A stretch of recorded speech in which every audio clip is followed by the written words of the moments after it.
Gen Z is near and dear to my heart. These folks are literally stepping into a world that is on fire. What would you say to them about this moment and how they might think about showing up? I would say get really curious and tinker. Run experiments, try stuff out. That was what really helped me when I was young. And I think also travel is still usually a good way to put yourself in new environments where things are unfamiliar, unknown. You got to figure out how things work in a new place. And that's a skill set that, we're in this unknown frontier zone.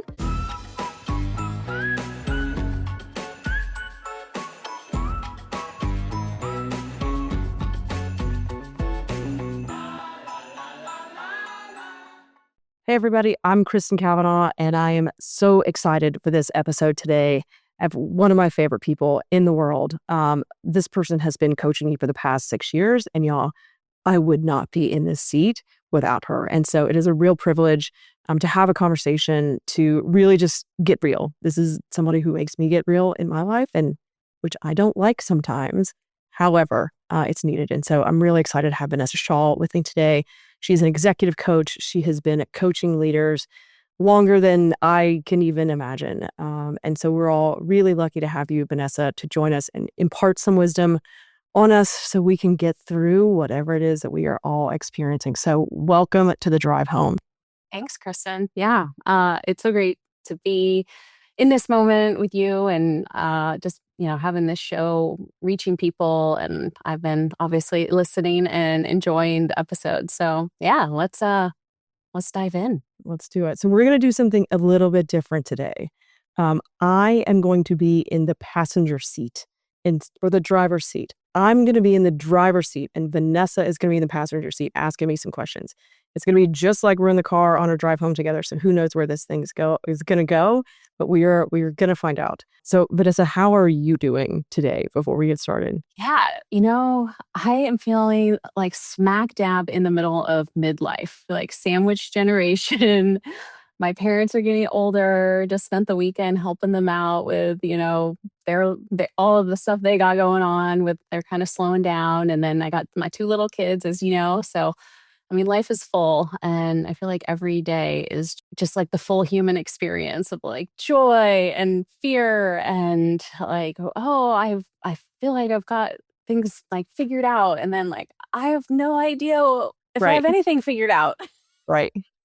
And then it's like, oh shit, it's dinner time. We gotta get on to that. And then here comes bath time and bedtime, and can't wait for my coffee in the morning. So yeah, that's where I'm at. I feel you on that. And I feel like there are so many people in that space right now that are just making it from meal to meal. Maybe is the best way to think about it. Right. Yeah. Which I got to get my Instacart order in before. Okay, we'll make sure you're done in time. Yeah. It's a good life. Like if I really zoom out, and I think the juxtaposition of having aging parents and like reminding us that like we're all heading there, and life is finite, and that's part of what makes it so sweet and precious. And then seeing the joy of little kids and like all of their enthusiasm. So I have to be honest that I really am grateful for where I'm at, even with all of its messy challenges. But yeah, how are you doing? That is the question of the day. That is different when it gets posed back at me, I guess. So now I know what that feels like. I'm good. I am much better this week than I was 2 weeks ago. That's for sure. I am smack dab in the middle of a total life reinvention, which getting divorced was not on my bingo card. Losing my business partner was not on my bingo card. And so, I feel like I've got 2 more to like say bingo or whatever. Like, let's not figure out what those are. But I don't know. Life is lifing. And I was telling some folks back at the Naval Academy last weekend, like, I feel like I'm the phoenix, like everything has burnt down. So like that part is over. But now I'm just sifting through the ashes of like, what the hell is my life and how are we gonna figure that out? Okay, so real question. Has life ever not been lifing for you? I've known you for a while now. So like, let's just check in on that.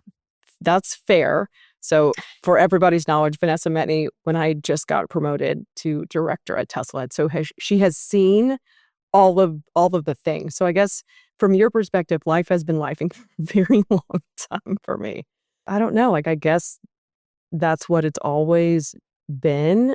And in some sense, I could just assume that's what it's always going to be. But I'm tired. I told you that. Like, I'm tired and I'm ready for a little bit of a break and a little bit of normalcy. And I don't know. This one just feels different. Like, I think I can think about maybe a couple times in my life where I had no idea what I was doing, which is what this feels like. And I came out on the other side of those. So I'm hopeful, that I'm going to come out of the other side of this too. But, I think I've just gotten used to lifing. But hopefully, and maybe where I want this conversation to go is like, how do we help people at least find some sense of calm amid the chaos, and so it doesn't get so overwhelming? Right. Yeah, it's like getting into where we're in panic versus we're in, growth and stretch. Like things are challenging. We're being given stretch goals that life has provided us with. But when it gets too big and too much all at once, that panic and where we collapse. I get that. Yeah. I mean, okay. So you said that this whole Phoenix experience that you're having and like now you're sorting through the ashes, and what does that look like in play? Yeah, I mean, it's not easy because there's some stuff that's difficult to look at, right? Like some of this shit I burnt down myself, and so that's hard to reconcile with and see where I was at fault in some things and trying to figure out how to do something differently. I look at and it's in all facets, right? Like some of the business stuff, some of the personal stuff, just some of the like life mom stuff. And so I mean, I would think I really am taking the time to examine everything at this point. And so that brings up the good, the bad, and the ugly. I think what you've done for me really well, and this is from day one, is like making me focus more on the good, right? Because we all know that I can be a little more focused on the bad and what went wrong and how to fix things as opposed to saying the things that went right. And so I hope this time I'm trying to look at some of the things that I did right too and give that as much weight as it deserves, instead of just focusing on everything I fucked up and how to do it differently.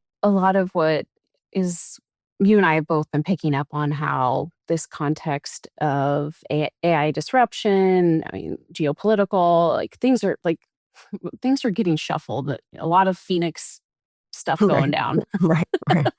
Right. And I think sometimes one angle is to look at how does the experience impact us and who are we in those moments of big change or big disruption, big opportunity for growth and reinvention. But then there's some other side of it that I think can be really interesting is like, what is the model for success? Like, what are we using as guideposts of how to face, like, if we think about it like more of, like, okay, what business model are you using? It's like, well, what's my model for success for sorting through the ashes?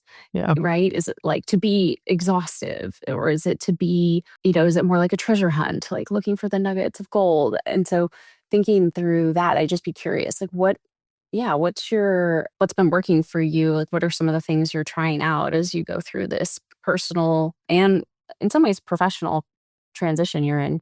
Yeah. I mean, I don't know that I have like an operating model that I'm using. Like I'm day to day, meal to meal, trying to figure this out. And I think for me, like that is different, right? Like I think I am willing to go day to day, meal to meal, and just kind of make it and let that be all right, and like, Mm. and I will swing from breakfast to lunch in a full emotional, like, you know, who knows what, you can only imagine.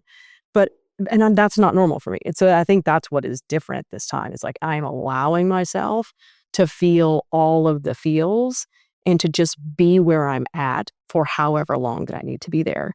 And I think that's where a lot of people get tripped up in this is because we have to take the kids to school, because we have to go to work and perform, because we have to go to soccer and go to class and do all the things, we don't typically take the time to just feel what is going on and be emotionally present for those moments. And so I think something that I'm intentionally doing this time around is like just like letting me feel all the things. And so it was interesting. I know I've told you this before, but Wesley and I were on the way home from the gym one night, and he said, "Mom, you know, the only way out is through." And I was like, Oh. who is this philosopher in my back seat right now? But, you and and then I told him, I was like, Wesley, I do know that. I was like, but me and Miss Vanessa, it took us like until I was 45 to understand that. So the fact that you know it at 9, like you're in good hands, bro. But I think that's kind of what the way I'm operating is like, I've just got to go through this. And then whatever's on the other side of it is going to be better than kind of where I'm at in the moment. So hopefully as other people are pinging from work to home to life to parents, they start to recognize that there is a positive in letting yourself feel everything as you're going through all of those different kind of emotions back and forth. Yeah, the being with, the slowing down, not rushing past, the shoving it away just to get through, get the day, get through it quickly, as opposed to allowing it to stay as long as it needs to. Which, funny enough, okay, so you're talking about making sure to, see the good and like let yourself have the good parts just as much as we let ourselves have the hard stuff, recognizing what's going well. Okay, but I'm not a huge fan of the whole like gratitude journal thing, right? There can feel like toxic bypassing and just be happy and Right. count your blessings and all that. There's a new angle that I'm into. And I read about this professor at Yale that did all this research on wellness. And I think the class was like the science of wellness. It was one of the most popular in Yale's history. And she, what actually creates wellness, and what they came down to was 3 things. I don't remember one. So this one landed. And it was about savoring. Hmm. And so those moments when your kids like are playing nicely and Yeah. are holding hands and helping each other out, Yeah. it's like, don't take out the phone and take the picture. Yeah. Just like savor that. Or, yeah, I mean, the conversation with a friend and your favorite coffee shop, and just like really savoring and shifting the focus to actually like really be in Yeah. that goodness Yeah. is what scientifically was showing much more long-term satisfaction and connection to wellness and well-being. And I just loved that because I was like, I know how to do that. That felt so Yeah. accessible just in my life right now. Like Yeah. I've had this mug for like 20 years. I love this mug. I'm just gonna savor. Yeah. I can savor that, but it just felt so attainable. Right now, I really want things that feel within reach. Right. Yeah. It's funny that you bring that up. So we, Miles had a dance showcase this weekend, and then, he was so pumped after. I'm like, all right, bud, like, what do you want to do afterwards? And he wanted to go skating. Like, where that came from, I have no idea. But we go skating, and the whole time I'm like, oh God, like, this is going to be terrible. Neither one of them can skate. There's only one of me. How am I going to hold them? And I'm like in my head trying to figure out how do I, this is one of those single mom moments of like, how do you rise to the occasion? And so we get there, and they just like learned how to skate overnight. Like it was wild to me that they just got out there and just started doing it. And at one point I just went and I like sat down and I just watched them. I was like, this is fantastic. Like I had built up in my mind how horrible it was going to be for me to have to try and figure out how to do the thing. And then they just rose to the occasion and did it on their own. And I got to just watch and be in the moment with them. And I think the more and more we can do that, I think you're right. Like, it's just being grateful for what we're getting in that single moment and let that be enough. Yeah. So what's this moment been? Let's kind of widen not just, your interpersonal stuff that you're working through, but just this moment we're in the world. I mean, Right. it's on my mind a lot. My clients, it's coming up, in most sessions, just the uncertainty and how so many of us are trying to find our way when like none of us know how to skate. Right. Yeah. Yeah. Or I mean, maybe we just even think we don't. right, right. I mean, even when we wrote the book last year, 2 years ago, whenever it was, like, I never expected this. Like, that was some kind of, like, shit show that we were in, but I never expected we would be here with a war in Iran and with the economy collapsing and with every woman in the military getting fired, like, I never thought we would be here. Um, and so it just like the context of society just adds on to what's going interpersonally. And I think that's something that we're all experiencing together, right? Like this is impacting every single person. Um, and so maybe that's helpful that to know like this isn't a me thing. This is something that we're all going through together, like the collective trauma of living through the second Trump administration. Um, but that also doesn't help because there's no I mean, there is an end in sight, but it's a very far away end in sight, and so I think that's what is constantly on my mind is like, what's the shoe that's gonna drop next? I didn't have Iran, you know, as something that we would be, in a locked in war with them, and so, I think it's just living in constant uncertainty and worrying about what's gonna be next, and then you think about I've talked to a lot of people who are mid-career and they're worried, they might not want to be in the job that they're in, or they might wanna make a change, but you can't make a change in an environment like this, and that's what everybody says, like, "Not in an environment like this." And so I think that uncertainty of like, well, when are we not going to be in an environment like this? Like, we got 2 years, we got 5 years, like, what are we talking about here? I think that really stays on my mind too, just the broader, like, just the long-term uncertainty that and then you add AI on top of that, and so it's just like, "Oh my dear God, like, when are we gonna get out of the matrix and just go back to it being easy, easier?" Yeah, like, well, maybe it doesn't ever slow down. There's this quote from I think it was an economist in the '80s, and he said, "This is the slowest rate of change you will ever experience in your lifetime." And, it's still true today. Like, we're in the slowest rate of change we will ever experience. It's just going to continue, which is daunting. But, humans have done okay the last, 40 years since that was originally said. So there is a way, like, there is still hope, right? Okay. So I had been thinking, we are still kind of heading towards more decline in economic strength and ability for innovation to catch up with disruption and create opportunity out of all of the change. I felt like no, we're still going down before we're gonna move back up with the cycles. And then I put into question that belief as like we don't totally know. There's a lot of predictions. There's a lot of people saying they know where things are headed. And I was thinking about this in how that limited me, right? Because it kind of gives you a sense of, well, what can I really do? Things are only going to be increasingly more challenging or scarce or whatnot. And what if we're actually already starting to see the upswing? And and when I started to get curious about that, I noticed how much entrepreneurial thinking is happening in my That's true. Yeah. conversations. Yeah. And this idea of reinvention, in one way, I think of it as it's an entrepreneur mindset of I'm going to get really curious about a problem or a thing I'm seeing, and I'm going to apply myself and my interests and see if I can wrestle with it and come out the other side with something useful that the world needs. It's kind of my rough sketch definition of entrepreneurship. Right. Anyway, so this just as I'm listening to you, I wanted to throw that into the mix and see No, what do you have?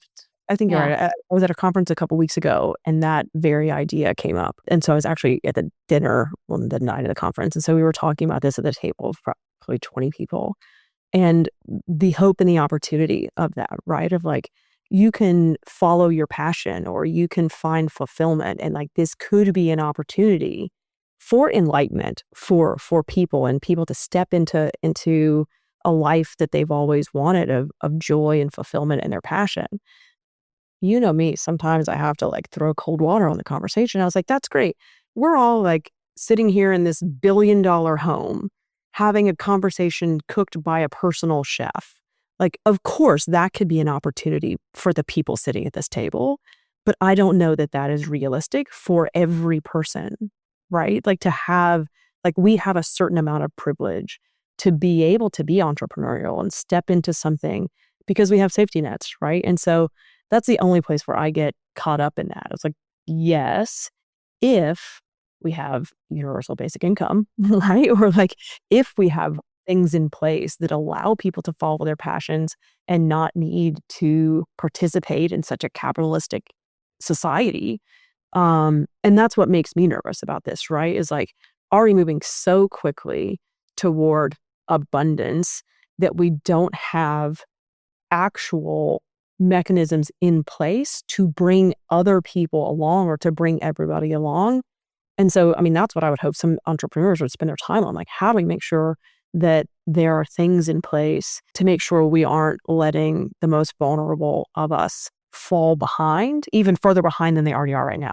Yeah, I mean, it really speaks to your values of, your perspective shifting to understand the experience of a wide range of people and being tuned into that. I mean, your experience in talent and organizations and making sure that you're able to give create the environment for people to have opportunity that they can excel in, right?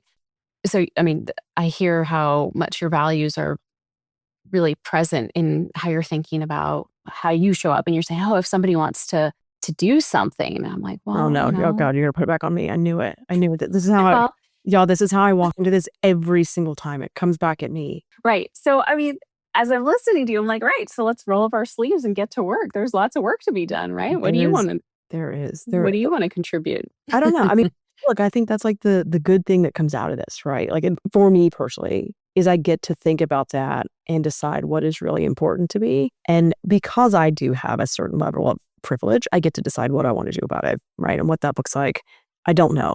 But I do, I think you're right in this case to throw it back at me to figure it out myself and hold myself accountable to making sure that I am doing something with an opportunity that I've been given. So Yeah. let me Well, ask you okay. this. Well, go Mhm. ahead. Did you have something on that? No. Yeah. Well, I mean, you have been working on some stuff. So, you are engaging in trying to figure this out. And I think this is something that I hear a lot with my clients and just, in the ecosystem that, okay, I know there's a lot that needs help. Right. And the future I want to be helping forge and create, I'm not sure is what it's going to be. So maybe I could find a way to be useful here. I'm not sure what that looks like. I think a lot of people are trying to find the way that they can be a player, a contributor, a driver of a more ideal future, Right. but feeling overwhelmed by trying to figure that out. Yeah. Well, in I your own think there's a personal like situation, right? Like I think that's where I'm like roadblock, right? It's like normally in a situation like this, that's really exciting to be like, I could Mhm. have an opportunity to help if and only if I didn't have my own shit going on. like, like why now? Like why is now the time that we decided to fall apart? When there's so much good that can come out of it. Okay, so what maybe what if this is the perfect storm too? Like I mean, it could be. if everything's going to fall apart, it might as well all fall apart together and then Fuck it. like, like it can't get any worse. They used to say at the Naval Academy, like if somebody got in trouble, they'd say like they can't fry us all, like it can't like get as bad and like take everybody out. So I guess that's where we're at, right? Like, you know, might as well just try something anyway. yeah. Ship's already sinking. Or we're trying to build a new ship, Right. Right. maybe. Right. Lots of new ships. Yes. Lots of new ships. Let me ask you about this. Gen Z is near and dear to my heart. My entire team is like Gen Zers. And so we talk a lot about this. Like these folks are literally stepping into a world that is on fire. And what would you say to them? Like they are just now getting the chance to discover who they are amidst all the chaos. What would you say to them about this moment and how they might think about showing up? I mean, honestly, I feel them. I look back, I graduated in 2006, my undergrad. And, the 2008 crash was shortly thereafter, right? We, really kind of came of age post 9/11, Iraq invasion. There was so much, I see so many parallels of there's just no jobs. I remember, there was no jobs, entry level, no way, no how, like early graduate opportunities. And so a lot of people went back into masters. They went back to Yeah. school, right? And so I don't know if that was really a great move back then. It doesn't seem like the right move now, Right. right? But what I do see is a lot of interest in building their own thing, Yes. Yes. right? Yes. And in some ways I've been thinking about this period of the idea of entrepreneurship as career, Yeah. Yeah. like replacing career. You're not looking at career opportunities, but like everybody's an entrepreneur. And I think we've been building towards that over decades. But because of the lower threshold for entry on a lot of this technology, that the opportunities to build all sorts of things has become much more accessible. So Absolutely. Yeah. if I Yeah. were to give just straightforward, I would say get really curious and tinker, run experiments, try stuff out. I mean, that was what really helped me when I was young, and I think also travel is still usually a good way to put yourself in new environments where things are unfamiliar, unknown. You got to figure out how things work in a new place. And that's a skill set that, we're in this unknown frontier zone. I think there's a lot of parallels to when I was a recent graduate and, things were really uncertain. Of course, it's more now. And I think the difference is maybe the grown-ups, the like Yeah. Yeah. mid-career folks are needing to be entrepreneurial too and revisit, hey, what do I know? What can I learn about what I think I know? I think if anything, something I'm noticing a lot of really bright leaders, more senior executive folks who have had powerful career, where they're getting tripped up is they're using a model for success around, and it's not always conscious. Sometimes this is underneath where they think, what I've done to get me this far has built a lot of wisdom and I have a lot of experience. And that will help me figure out this moment. And so relying on previous wisdom and experience as the model to guide them. But what I see being more useful is people who are using more of a model of, I'm a beginner here. This is new to all of us. We're all Right. newbies in this Yeah. AI Yeah. situation. And how can I lean into, I don't know what I don't know, and get curious Yeah. and just start tinkering? Those are the people that I'm paying attention to, and that they all say the same thing.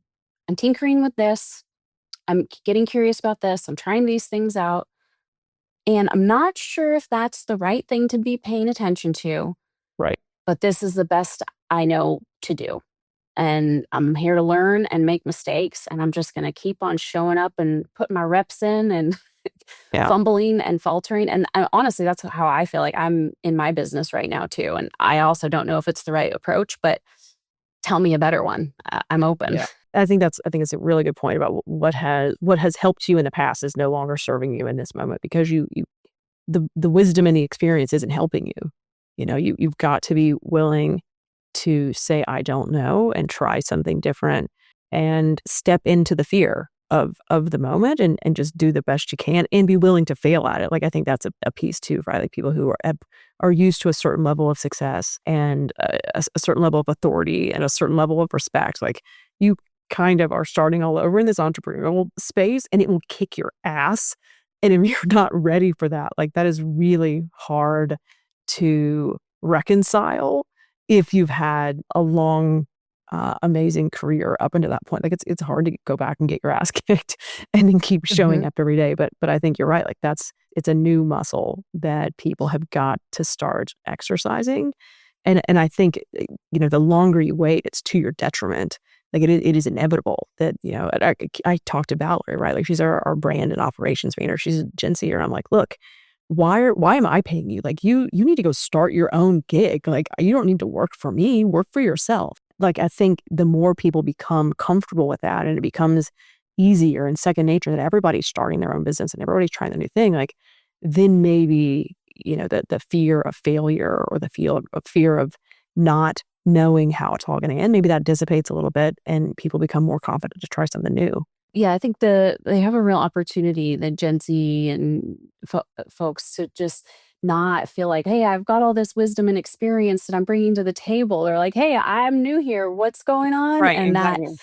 that that's a real advantage in this moment. And I think it would be really important to surround themselves with others who are testing and experimenting and trying stuff out and not just thinking about it, but actually going out there and putting themselves, a product, an idea. That would be the best thing because we do failure better when we do it with others. Yeah, absolutely. I want you to talk a little bit about an experiment that we ran a couple of years ago. I like go back to this every single time. When I was leaving Tesla, you had me sit down and think about the things that were important to me or things that I was curious about, right? Like so I think I had lost myself so much then like I didn't remember that I liked music anymore, right? Like which doesn't make sense to anybody that actually knows me. So can you talk folks through that exercise that we went through in the villages and like maybe as a way for folks to at least get started with this rediscovery process and how that might work for them? I actually think it would be more interesting if you Of shared course, this how you did this it is how this because works. This is I exactly I how this I works. honestly it was some I remember we talked about, if you could have, anything you want or like go try what anything, like no Yeah, restrictions, what would it be? And then you came back to me and you're like, "Did you know what I did with that?" And so this is the Kristen version of what you fine. made it. You made it your own and you This is played what with it in a happens way when that I'm in the driver's seat. It all comes back to me. Okay. Okay, so this is you had me think about, like, joy and, like, places that I had found joy before, and think about areas that I might want to explore, and you said, "No matter how ridiculous or outlandish they might be, like, just write them down, and then we've got track of, like, some areas that, that you might wanna run some experiments." And then that's where you started saying, like, "Let's get the list first." And so I wrote down things like entrepreneurship. I wrote becoming an author. I wrote public speaking. I wrote um, music. I wrote something about sports. And you're like, no matter how outlandish it is, just put it down. And so when I went back and you said, what's one small step you can take in each of those areas, right? And so this is kind of how we did the 5% more courage, right? Like, what is 5% in this specific area? And so it wasn't just like, okay, I want to write a book. Like, what are we writing for the book? It was how are we taking the small steps? And so it was interesting to me, and I didn't even notice this. We came out with like a poster that had all these different villages or something that I was supposed to visit. And then I put it on the wall in a closet that I literally never walk into. And then I went in there probably a year ago, and I was like, "Holy shit. I did it. I did it all." And so I think it was that little step, and I'll, like, take a picture of it, and we can flash it up on the screen or something, but I did it all unconsciously or subconsciously maybe, but it was that exercise of, like, what are the things that just bring me joy that I would like to do a little bit more exploration in? And I didn't get tied to what the outcome was, right? Like, I could say sports, but I didn't say I was gonna become a professional pickleball player, which obviously that's what has happened now. But it w just planted a little seed of a little, like, what could I do to get more involved in sports? And so then it has turned into this, like, pickleball obsession. And so I think that's the thing, right? Like, you don't have to get tied to an outcome of the different areas, but just taking one little step toward the joy of that area, like, can lead you into very unexpected places. And that's what it did for me, right? And so, I think I told you before, we need a new poster because we checked off every single one of those boxes. And maybe this is my cue to do my own homework. I'm like, "Oh, that's what I'm getting out of this is that I have a poster to make afterwards." but worked for me. Yeah. So, Well, hopefully. here's what I'd offer. So yes, was a great exercise for you, and it was so fun to watch you hit all of these villages. And then I think we added a few. I was like, oh, it sounds like you need to add a new village to the map to make sure Mhm. to visit. But before going towards a new map of things to explore further, I'd be curious if you went back and said, what did I learn at each of these villages that I visited of things that delight me, that bring joy. And just for listeners, you can think about like what gives you goosebumps if you think about it becoming just your life as this Right. thing or Right. having this element included.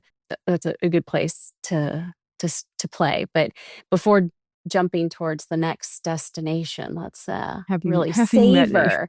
Let's See? savor where you've been and what it gave you. Right, right. See that you're always reminding me to find the good stuff. I obviously have not done that homework, but I think you're right. It is good homework to do to just as a reminder of through all of the shit show that we have been together. We have been through together over the past like 6 years. Like there's some really good stuff that's come out of this, and I hope as people start to think about this moment and maybe how they're thinking about what is next for them, that they can look back in 5 or 6 years and say, "Oh wow, like that was a moment for me where I decided that I was going to lean into that joy and do some experimentation, and find the things that intentionally bring light and life to my world and the people around me." Yeah, it's you got to choose what we focus on, right? And there's plenty of dystopian messages. And, I don't necessarily think we need to counterbalance dystopia with utopia, but Right. if we could just actually, get the pen in hand and design and draw out and explore what we want to actually create, Yeah. that's a good place to start. Exactly. Exactly. Another place to start is what we're listening to as we're on this journey. Since you've been watching the podcast, that we always do a music minute at the end because I don't believe that like you should ever be in a car and not have music on. And so I'm curious, what are you listening to on your drive home? Tell us about it so we can add it to the playlist and everybody else can enjoy too. Yeah. Okay, so I work from home, so there isn't much of a drive home per se, but once the kids are home, we like to put some music on, and on regular playlist is Bad Bunny, and ever since the Super Bowl is like that's on repeat, and I love it because our kids will ask for it for they say, Nice. "Mom, can you play TT?" which is of course one of his most popular songs, and they make up their own. Right? Yeah, but I don't like okay, Puerto Rican accents move pretty quick, so Right. they don't Right. catch all the words, and so their version of the lyrics sometimes is just really adorable. And they, of course, have no idea what he's talking about, which is probably Of a good course. thing. Yes. Please don't. Yeah. Please no. But yeah, and it always gets us dancing, and I think just the fun and the love and the joy that he writes into his music, and of course, the message at the Super Bowl, I just want to, like, remind my kids of everything that was represented in that, and I Amazing. I love how much love he has for his own story and his community and how he speaks up for what he believes in, and so they're all good things that I just wanna keep close to. Amazing. Amazing. Anything else that you're listening to these days? Okay, so I've been one other way that's been helping me in this period of, wow, what am I supposed to pay attention to? How do I be useful? I've been leaning into learning and educating myself about what's going on in the news. And it's hard to read the headlines, but I like looking at historical context of current events. And so NPR's got a great podcast called Throughline that'll take, why is what happening in Iran right now significant or different than the last, 70 years of our relations there. I knew very little about that. And so I listened to a couple episodes. I feel much more informed, and I can say it's good listening because I feel informed without feeling dysregulated, There you go. which Yeah. usually reading the news gets me Yeah. Yeah. dysregulated. So it's a good one. I mean, that seems like the theme of a lot of things right now. If it's what we're trying to do, is like where do you give people some time to decompress, but also learn a little bit about themselves in the in between time. So that feels like that would be a good addition to the drive home. Hopefully people are feeling less dysregulated after this and feeling good about themselves and where they're at, and an opportunity to rediscover what they love and reimagine what their life could be thanks to you and your incredible coaching. As much as I hate being in the driver's seat, I am a better person with you in the passenger seat. So I appreciate you today and always.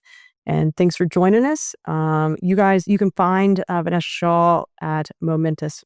Was it Momentous Work? MomentousWork.com. All right. You can find Vanessa at MomentousWork.com. Please check her out. She's an incredible coach. Don't take her because I need her time, but reach out if you can. Thank you all. I hope you enjoyed this episode of the Drive Home. I certainly did. And we will see you on the next episode.